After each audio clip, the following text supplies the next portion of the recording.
Aqui nós temos Paulo e Barnabé em Icônio, uma cidade da região da Galácia, na atual Turquia. O que nós temos aqui é parte daquilo que é chamado da primeira viagem missionária do apóstolo Paulo. Nós vamos fazer essa leitura, eu orarei em seguida. Iniciaremos a mensagem. Diz assim, palavra do Senhor. Em Icônio, Paulo e Barnabé entraram juntos na sinagoga judaica e falaram de tal modo que veio a crer grande multidão, tanto de judeus como de gregos. Mas os judeus incrédulos incitaram e irritaram os ânimos dos gentios contra os irmãos. Entretanto, demoraram-se ali muito tempo, falando ousadamente no Senhor, o qual confirmava a palavra da sua graça, concedendo que, por mão deles, se fizessem sinais e prodígios. Mas dividiu-se o povo da cidade. Uns eram pelos judeus, outros pelos apóstolos. E como surgisse um tumulto dos gentios e judeus, associados com as suas autoridades para os ultrajar e apedrejar, sabendo eles fugiram para Listra e Derbe, cidades da Licaônia e circunvizinhança, onde anunciaram o evangelho. Em Listra, costumava estar assentado certo homem aleijado, paralítico, desde o seu nascimento, o qual jamais pudera andar. Esse homem ouviu Paulo falar que, fixando nele os olhos e vendo que possuía fé para ser curado, disse-lhe em alta voz: apruma-te direito sobre os seus pés. Ele saltou e andava. Quando as multidões viram o que Paulo fizera, gritaram em língua licaônica, dizendo: os deuses em forma de homens baixaram até nós. A Barnabé chamavam Júpiter e a Paulo Mercúrio, porque era esse o principal portador da palavra. O sacerdote de Júpiter, cujo templo estava à frente da cidade, trazendo para junto das portas touros e grinaldas, queria sacrificar juntamente com as multidões. Porém, ouvindo isso, os apóstolos Barnabé e Paulo, rasgando as suas vestes, saltaram para o meio da multidão, clamando: senhores, por que fazer isso? Nós também somos homens como vós, sujeitos aos mesmos sentimentos, e vos anunciamos o evangelho, para que dessas coisas vãs vos convertais ao Deus vivo, que fez o céu, a terra, o mar e tudo o que neles há. O qual, nas gerações passadas, permitiu que todos os povos andassem nos seus próprios caminhos. Contudo, não se deixou ficar sem testemunho de si mesmo, fazendo o bem, dando-vos do céu chuvas e estações frutíferas, enchendo o vosso coração de fartura e de alegria. Dizendo isso, foi ainda com dificuldade que impediram as multidões de lhes oferecerem sacrifícios. Vamos ter mais uma palavra de oração. Deus, obrigado por essa noite, obrigado pelo culto ao Senhor, obrigado porque isso é graça a nós, pecadores, ó Deus. Obrigado porque o Senhor nos instrui, o Senhor nos abençoa e nos guia na nossa jornada aqui nessa terra. Pedimos a Tua bênção sobre nós nesse momento, diante da Tua palavra e diante do Senhor. Nós ainda estamos em adoração e pedimos a Tua ajuda em nome de Jesus. Amém. Pois bem, irmãos, esse texto então nos mostra a continuação dessa viagem missionária, dessa primeira viagem missionária. Nós vimos no texto anterior que Paulo vai para Antioquia da Pisídia, lá ele prega um belíssimo sermão, mais do que belo, é um sermão poderoso, cheio da graça de Deus, cheio do poder de Deus, as pessoas se convertem, as pessoas têm fome e sede da palavra de Deus, não querem deixar Paulo e Barnabé nem sair da sinagoga, eles querem ouvir, não querem nem esperar o próximo sábado. Eles tinham fome e sede do evangelho. E Paulo então explica ali melhor o evangelho para eles, volta na semana que vem, toda a cidade, Lucas vai dizer que praticamente toda a cidade estava ali para ouvir o evangelho. E Paulo prega mais uma vez e os judeus se voltam contra os apóstolos ali. Eles passam a blasfemar o nome do Senhor Jesus e eles contradizem então a palavra de Paulo. Eles trazem aqui essa oposição.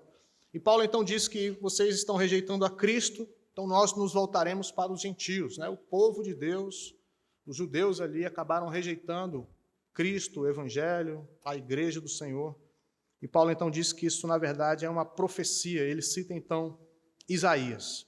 E eles então vão para os gentios, né? Então o capítulo 13, ele se encerra ali com os apóstolos sacudindo os pés, a poeira dos pés, né? Dizendo que aqueles judeus ali, na verdade, eles estão fora da bênção de Deus, fora da graça do Senhor, e eles então se dirigem para uma outra cidade chamada de Icônio.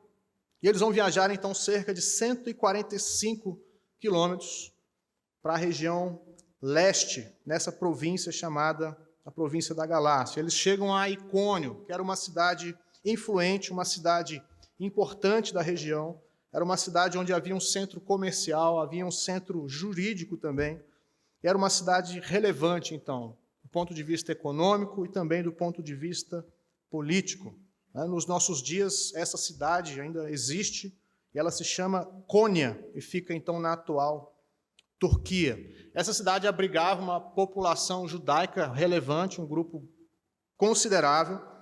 E nós vamos ver a influência desses judeus ali sobre a cidade, gerando, então, aquele tumulto que nós acabamos de ler aqui. O verso 1 diz aí, então, que eles chegam em Icônio e eles entram juntos na sinagoga judaica. Essa é uma estratégia, né, que nós vamos perceber que o apóstolo Paulo e os seus companheiros vão utilizar constantemente. A versão NVI traz que isso era o costume deles, ou seja, era a forma que Paulo e seus companheiros tinham de evangelizar. Eles chegavam em alguma cidade e o primeiro local que eles procuravam era a sinagoga. E a partir da sinagoga, eles anunciavam, olha, Cristo é o Messias. Cristo é o cumprimento do Antigo Testamento. Cristo é a promessa que veio encarnada, morreu, ressuscitou, e quem crer no Senhor Jesus Cristo, quem crer no Messias, é salvo, perdoado de todos os seus pecados.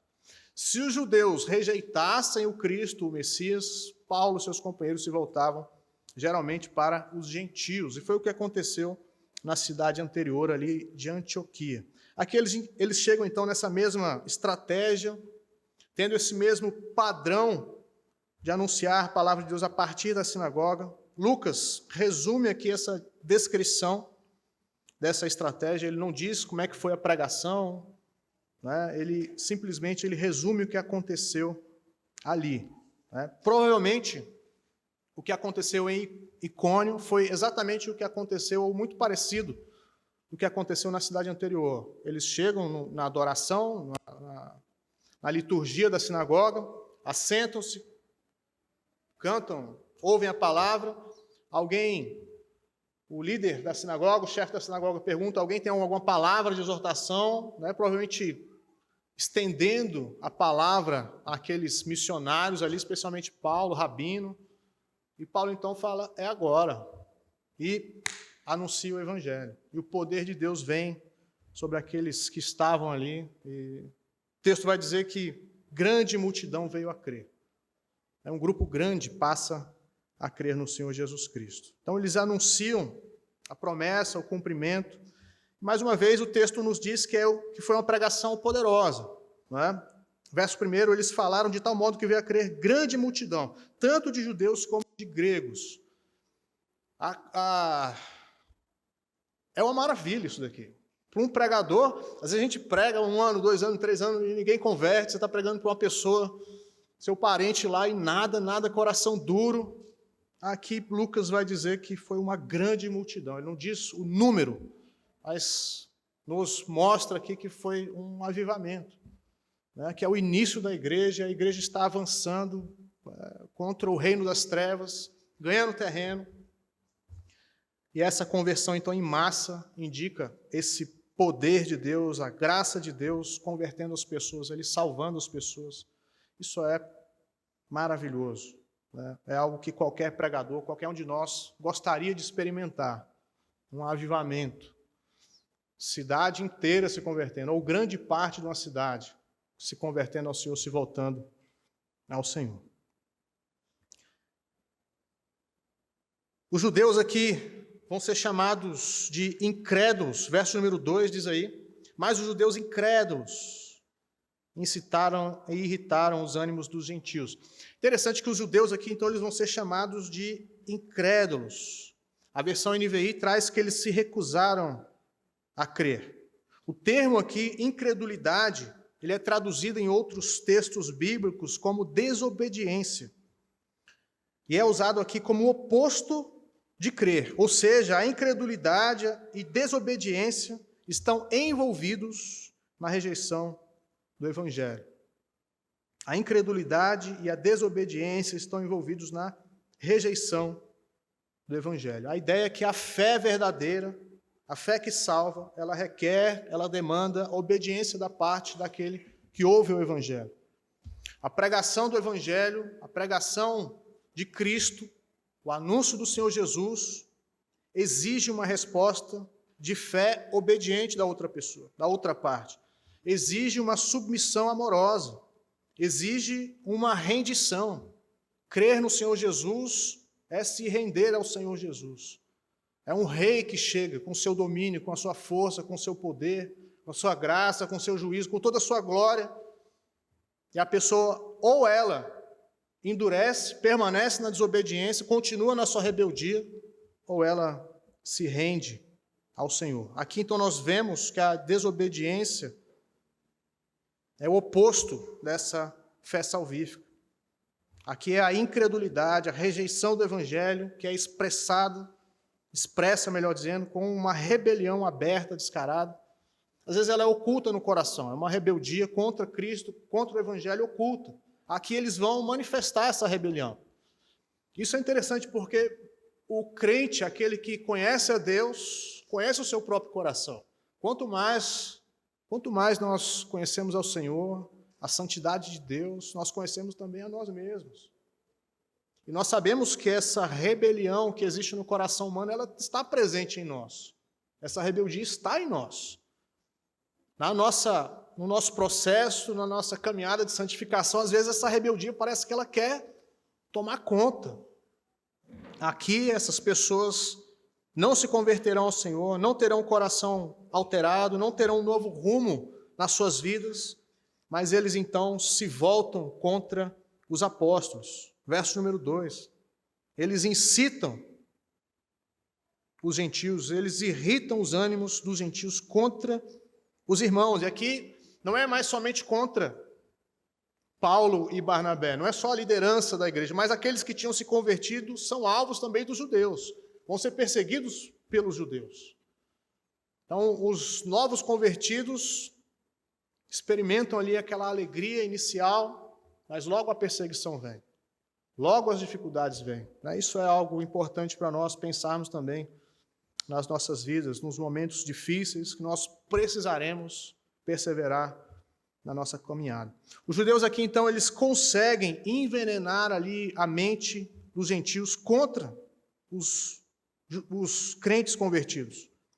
Eles têm essa estratégia. Assim como os missionários têm a sua estratégia, os judeus também têm essa mesma estratégia de chegar e começar a se opor aos missionários, ao povo de Deus. Como que eles fazem isso? Incitando os outros. Você se lembra quando Pilatos lavou as mãos?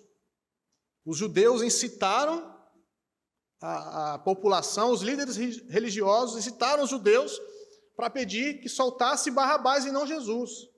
Foram eles que fizeram isso.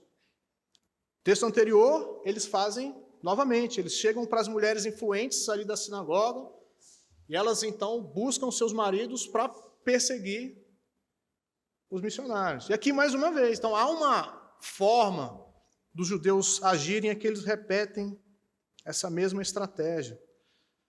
Então, o que nós vemos é que a palavra de Paulo aos irmãos do texto anterior, que eles precisariam perseverar, é também igual aqui para esses irmãos. As dificuldades virão, as perseguições provavelmente virão sobre nós. Se nós quisermos viver piedosamente no Senhor Jesus Cristo, nós seremos perseguidos. Jesus Cristo disse que nesse mundo nós teríamos aflições. Então há um momento mágico aqui, mágico não é a palavra certa, rebobina aí depois. Um momento maravilhoso, conversão em massa, pessoas tendo seus corações quebrantados, se rendendo ao Senhor Jesus, que maravilha, mas a perseguição vem logo em seguida. Então a nossa vida também, nós enfrentamos esses altos e baixos, a nossa caminhada, a nossa vida de santificação não é uma linha reta. E nós estamos em uma longa caminhada. Não é uma corrida de 100 metros que você vai chegar e você logo vai largar a sua cruz. Não, é uma maratona. Você vai seguir 1 ano, 2 anos, 10 anos, 20 anos, 30 anos, 40 anos, obedecendo ao Senhor, passando por dificuldades, passando por sofrimentos, passando por perseguições, por rejeição.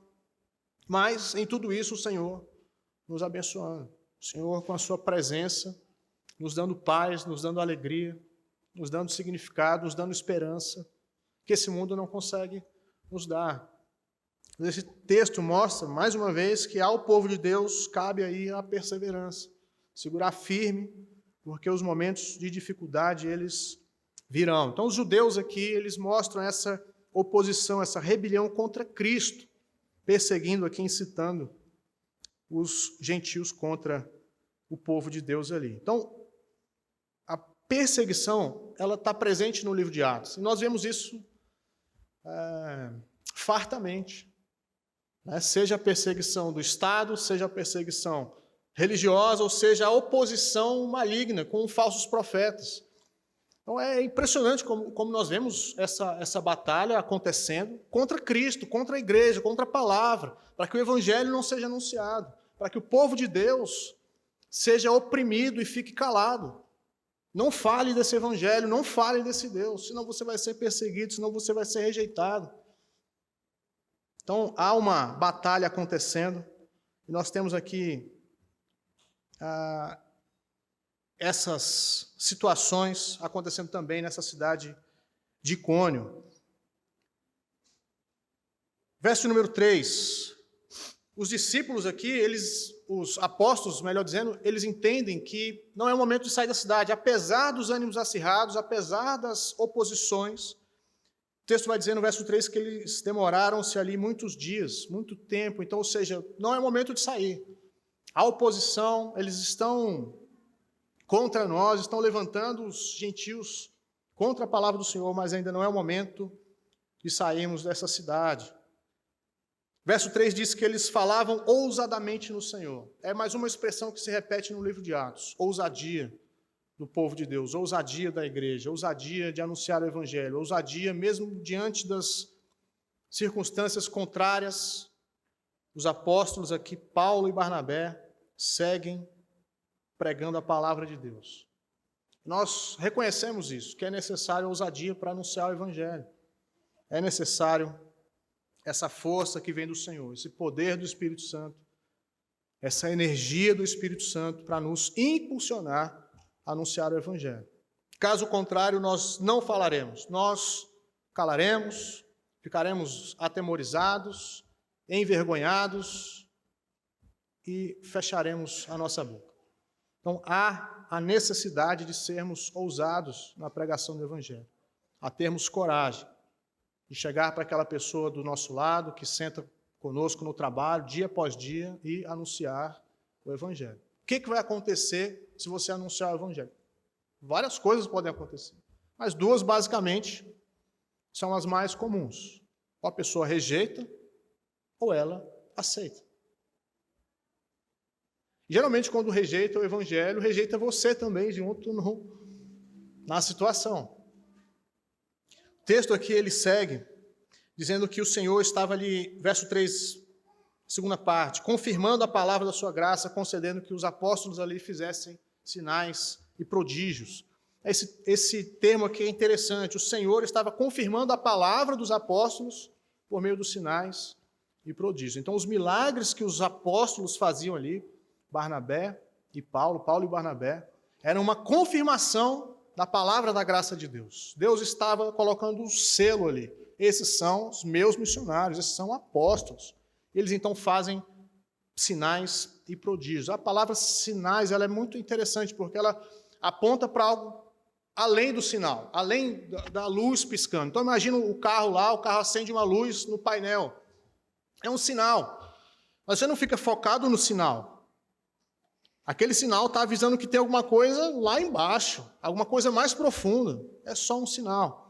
Então esse texto aqui também ensina nesse mesmo sentido. Deus concedendo ali uma concessão da parte de Cristo que eles fizessem sinais e prodígios. Lucas não diz quais são os sinais e prodígios, mas nós entendemos que são milagres extraordinários.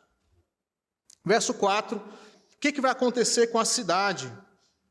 Perceba aí na sua Bíblia. Verso 4 diz que a cidade foi dividida. Com a presença desses missionários, então imagine, na sua mente, 2 missionários chegando na cidade, eles entram na sinagoga, começam a pregar o evangelho, passam ali algum tempo, tem uma oposição, e de repente a cidade está partida ao meio.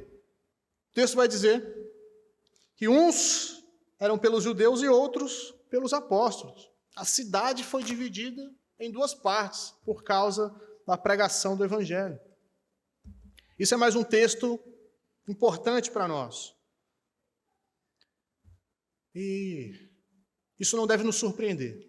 Cristo Jesus, ele veio para dividir o mundo.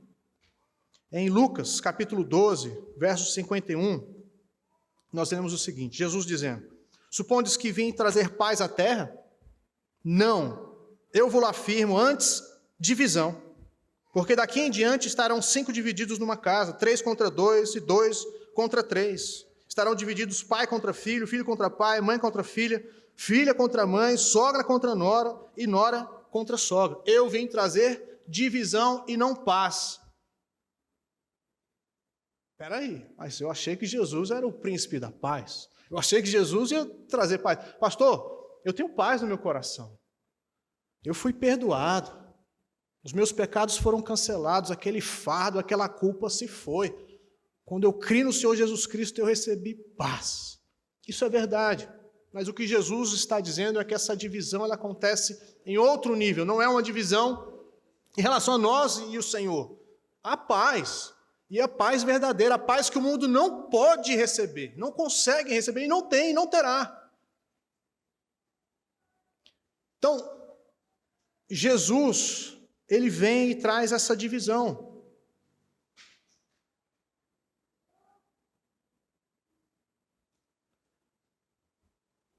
E nós, geralmente nós entendemos da seguinte forma, nós dividimos o mundo de várias maneiras. Brancos e negros, ricos e pobres, classe A, classe B, classe C, partidos políticos, direita, esquerda, inteligentes e não inteligentes. Nós fazemos divisões, bonitos e feios. Mas Deus tem uma divisão muito mais forte do que essas que nós fazemos, muito mais real, que é a divisão em Cristo Jesus. O mundo é dividido em quem é de Cristo e quem não é. Em quem pertence ao Senhor e quem não pertence, quem faz parte do reino de Deus ou não, quem está pelo Senhor ou quem está contra o Senhor. Não há uma terceira via. Não há uma terceira via. Jesus, então, ele traz essa divisão. Pode ser que na sua caminhada isso não tenha acontecido com você, um parente seu ficar contra a sua religião, a sua fé. Mas pode ser que alguns aqui do nosso meio, irmãos, passem por isso. Pastor, depois da minha conversão, meu pai não fala mais comigo. Pastor, depois que eu aceitei ao Senhor Jesus, os meus parentes estão me colocando de lado. Os meus amigos não caminham mais comigo. Pelo contrário, eles zombam de mim. Eles zombam da minha fé. Isso pode acontecer. É real. Aqui, então, mostra essa divisão na cidade. E eu volto a trazer esse ponto. Jesus dizendo que ele não veio trazer paz, mas divisão. Nós caminhamos muito na nossa vida buscando, muitas vezes, bênçãos materiais, situações de conforto, situações que nos colocam em uma posição um pouco melhor, mas isso não consegue trazer paz ao nosso coração. É interessante quando a gente observa algumas pessoas que prosperaram financeiramente na vida, mas não prosperaram na área espiritual, elas não têm paz. Não tem paz. E aí você vê o tanto que a pessoa ela quer paz, ela não quer mais. Ela entendeu que aquilo lá, que as bênçãos materiais não conseguem aplacar aquela angústia do coração, o sentimento de culpa que a pessoa tem em relação a Deus. Isso aí é só no Senhor Jesus Cristo.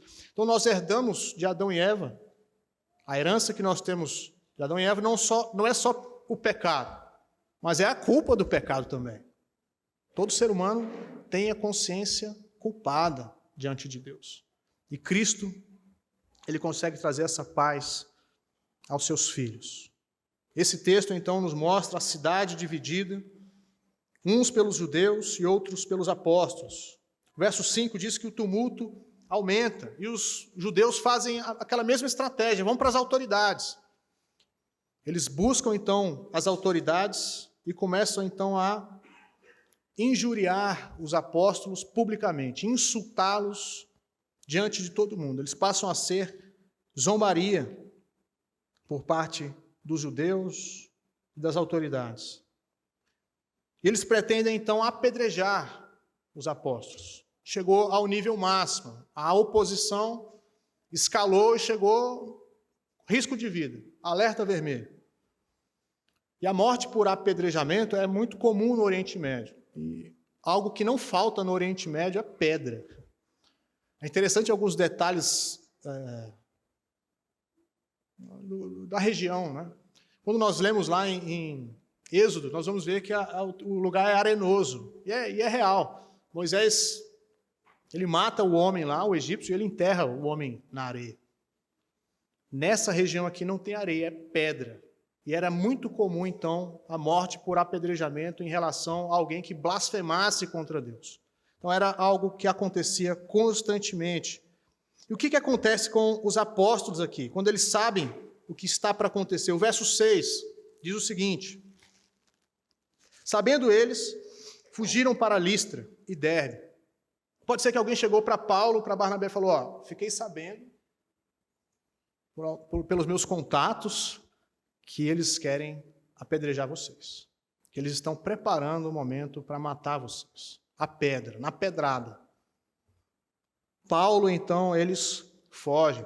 E que é interessante, não é covardia você fugir, sabendo que algo vai te acontecer ali na frente que é prejudicial.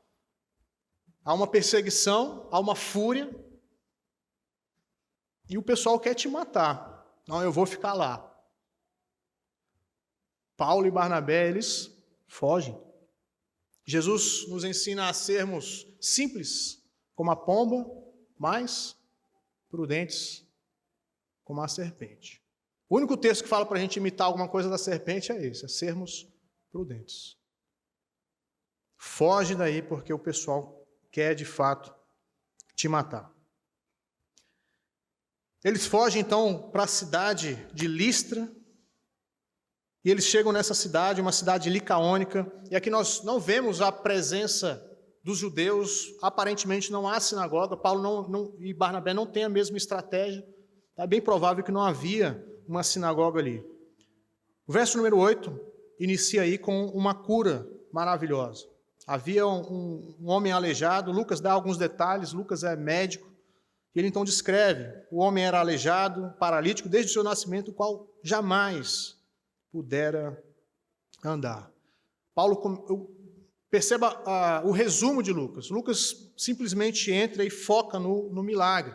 Eles saem de uma cidade, vão para outra, e aqui Lucas entra com a cura, com esse milagre fantástico. E é interessante você observar que Lucas faz um paralelo entre Pedro e Paulo. Tudo aquilo que acontece com Pedro, acontece com Paulo também. A cura do aleijado, cura do aleijado. O encontro com o falso profeta, tem Elimas aqui também.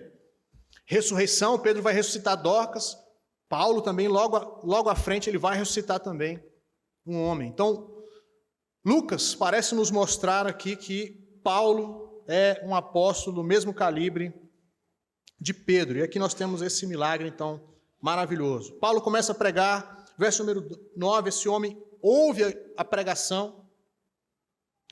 Paulo fixa os olhos nesse homem, e o texto vai dizer que Paulo viu que esse homem tinha fé para ser curado, que esse homem tinha fé salvífica, fé verdadeira. Como que Paulo observou isso? Pode ser que o Espírito Santo de Deus tenha soprado ali, falado ao coração dele, falado a ele: olha, esse homem tem fé para ser curado, tem fé para ser salvo.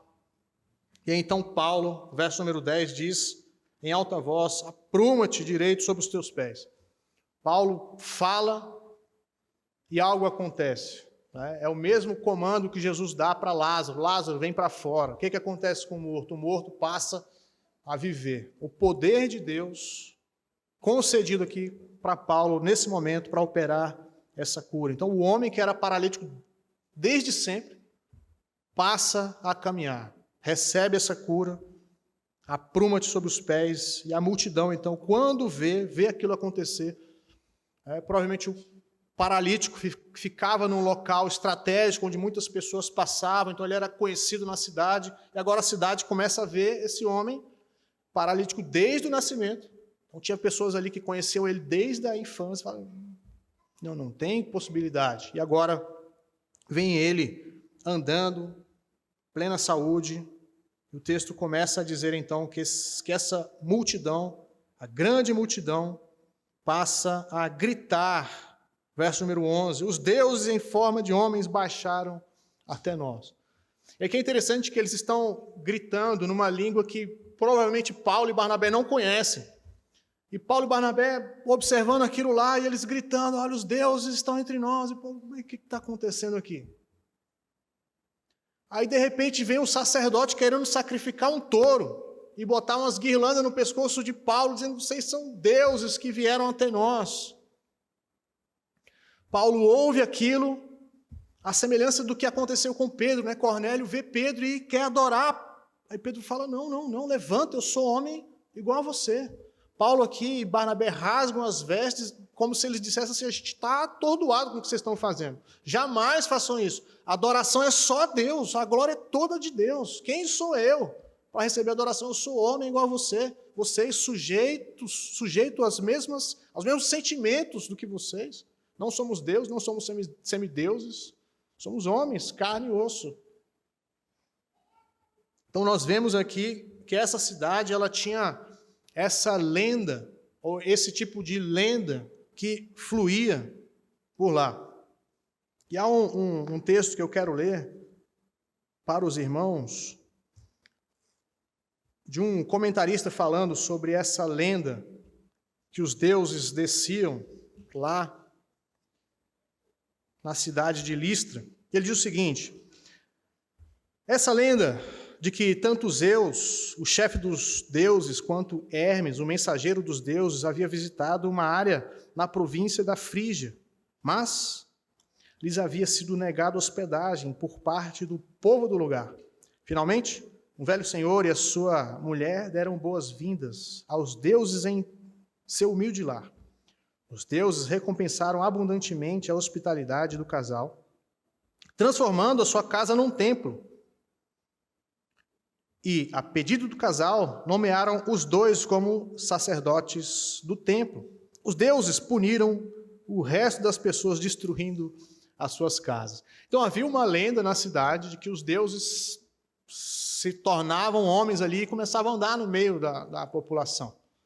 Aí aqui tinha então essa lenda que circulava, dizendo que os deuses vieram em certo momento, não foram bem recebidos e não foi muito legal o que aconteceu. Os deuses queimaram todas as casas, destruíram todas as casas, só deixaram os sacerdotes ali. Transformaram aqueles que hospedaram, que foram hospitaleiros, em sacerdotes. Então, havia aqui esse paganismo. E o pessoal entendendo ali, crendo, vendo o milagre, vendo o que aconteceu, entendendo que Paulo e Barnabé são parte dessa lenda urbana, lenda religiosa que acontecia lá naquela cidade. Paulo, verso 15, né, o ressalto aí. Nós somos homens como vós, sujeitos aos mesmos sentimentos, e vos anunciamos o Evangelho, a boa notícia de Deus, para que destas coisas, ou seja, dessas lendas, desses falsos deuses, vocês se convertam. Vós vos convertais ao Deus vivo. Então aqui é interessante, o apóstolo Paulo ele não vai trazer citações do Antigo Testamento para esse povo não conhece a palavra de Deus, não conhece os profetas, não conhece os salmos. Então qual que é a estratégia de Paulo e qual que é a estratégia dos missionários ainda hoje, observando esse texto aqui e a forma como Paulo age? Se um grupo tem algum conhecimento da palavra de Deus, o missionário, Paulo, eu e você, podemos ir nesse gancho. Você crê na palavra de Deus? Não, eu creio. Então, peraí, deixa eu te mostrar aqui o que está escrito na palavra de Deus. Você crê? Creio. Então, peraí. Não, não creio, nem sei o que é isso. Paulo, ele vai trazer a perspectiva da criação, o Deus que criou todas as coisas. Então, nós temos aqui duas formas que Paulo tinha de abordar em suas missões, de abordar o público. Se o público não conhecia o Antigo Testamento, ele partia da criação. Existe um Deus criador. E aqui ele então discorre nesse sentido. O Deus vivo que fez o céu, a terra, o mar e tudo que neles há. Gênesis capítulo 1. O qual nas gerações passadas permitiu que todos os povos andassem nos seus próprios caminhos. Contudo, não se deixou ficar sem testemunho de si mesmo. E aí Paulo diz, olha o seguinte, vocês têm algum conhecimento desse Deus que eu estou anunciando. Por mais que eles não tivessem ouvido ainda algo do Deus do Antigo Testamento, Paulo está dizendo, olha, esse Deus não ficou sem se revelar a vocês. De que forma que Deus se revela? Aí nós temos estudado na escola dominical, vimos as formas como Deus se revela, de maneira bem simples, na Escritura e na criação, na palavra de Deus e na natureza. Como as coisas foram criadas, com a sua beleza, com a sua sabedoria, com a sua harmonia. E Paulo diz que há até bondade de Deus aqui nisso. Dando-vos chuva do céu, estações frutíferas, enchendo o vosso coração de fartura e de alegria. Ou seja, esse Deus Criador, Ele tem abençoado vocês. Isso daí que vocês desfrutam, o alimento que vocês comem, não vem desses falsos deuses, mas vem do Deus vivo que eu estou anunciando. O verso 18 diz que ainda diante disso, foi com muita dificuldade que ele impediu que as multidões oferecessem sacrifícios ali aos missionários. Então esse é o nosso texto, eu quero encerrar com algumas aplicações breves aqui para nós. Em primeiro lugar, a pregação do Evangelho, ela exige ousadia da nossa parte, coragem para anunciar Cristo Jesus. Então, às vezes nós aguardamos, esperamos, damos desculpas para não pregar, para não falar. Não, eu não sei, eu não tenho conhecimento, a pessoa... E esse texto nos ensina a sermos corajosos, a termos ousadia de anunciar Cristo Jesus.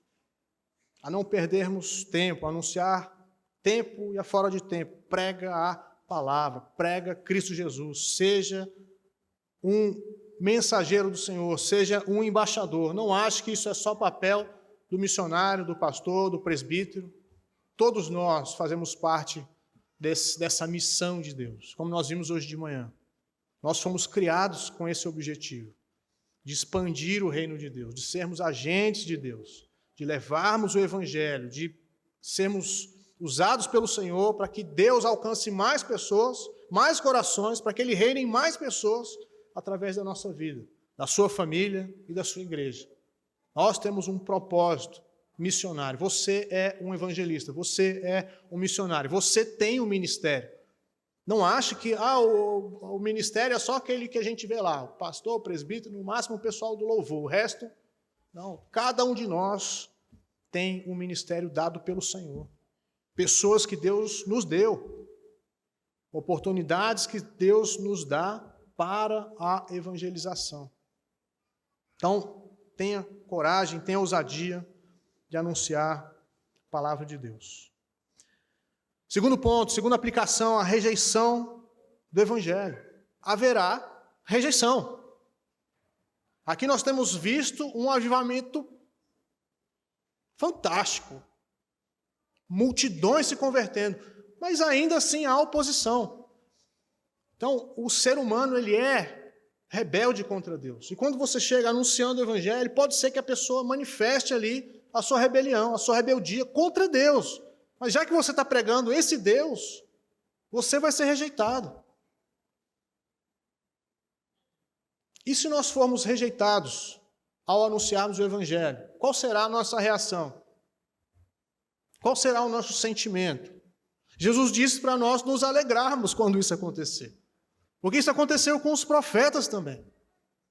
Quem recebe somente aplausos são os falsos mestres, né, que amaciam as pessoas com as suas mensagens. A mensagem do Evangelho, muitas vezes, ela é dura. Mas ela tem o poder de curar o coração humano. Em terceiro lugar, o Evangelho traz também divisões.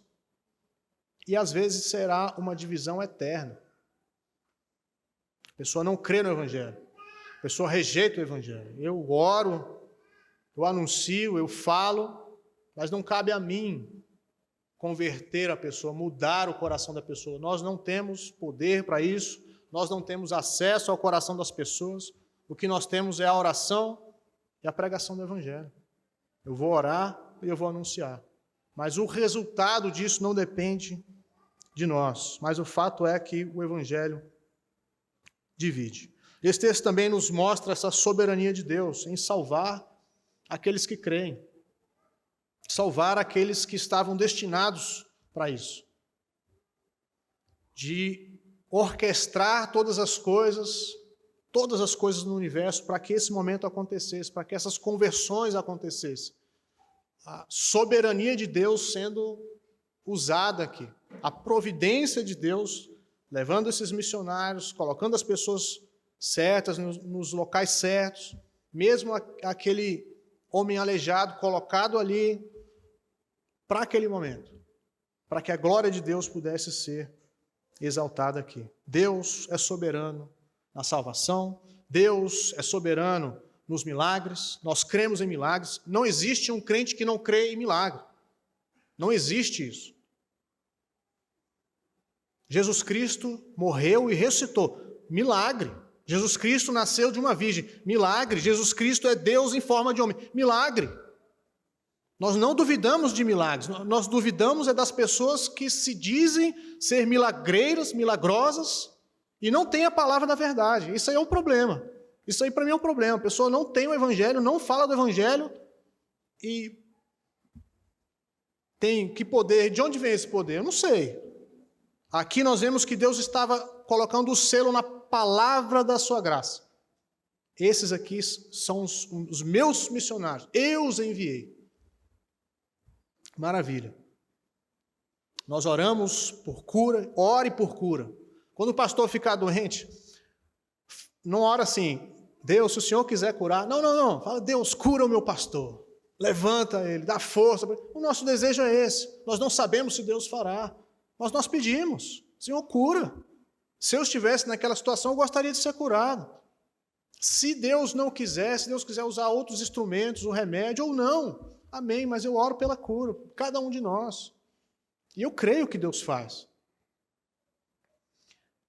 Mas nós não negamos a soberania de Deus. Não é a nossa fé que vai forçar Deus a fazer algo que nós queremos. Deus é soberano. Deus está sentado no seu trono. Deus possa nos abençoar na nossa caminhada, na nossa jornada, que nós possamos nos conscientizar cada vez mais que nós estamos em missão. A nossa igreja é uma igreja missionária. A igreja de Cristo é uma igreja missionária. Cada um de nós tem um papel a cumprir. Nós estamos inseridos nessa história, na história bíblica, junto do povo de Deus. as pessoas que creem, as pessoas que anunciam, as pessoas que são perseguidas, as pessoas que são rejeitadas. Por causa de Cristo, por causa do Evangelho, até a nossa vida acabar aqui nesse mundo, que nós possamos anunciar o Evangelho. Que nós estejamos nos últimos suspiros da nossa vida e nós estejamos falando de Cristo para quem estiver do nosso lado. Uma luz nesse mundo de trevas. Aqui, para a gente finalizar, os missionários eles são expulsos da cidade de Icônio. Quem perde é a cidade. Paulo e Barnabé na nossa cidade. Vocês expulsaram Paulo e Barnabé. Putz, grilo. Vocês deviam ter acolhido esses homens. E eles iam abençoar a casa de vocês. Eles iam abençoar a cidade de vocês. Então, quando uma igreja é fechada, uma igreja que prega o evangelho, ou um missionário é colocado para fora, quem perde é a cidade. A luz está indo embora, o sal que preserva, que podia preservar ali aquela localidade, aquele ponto, está indo embora. Então, nós somos sal e luz dessa terra. Que Deus nos abençoe na nossa jornada e que possamos ser embaixadores do Evangelho durante a nossa jornada nessa vida.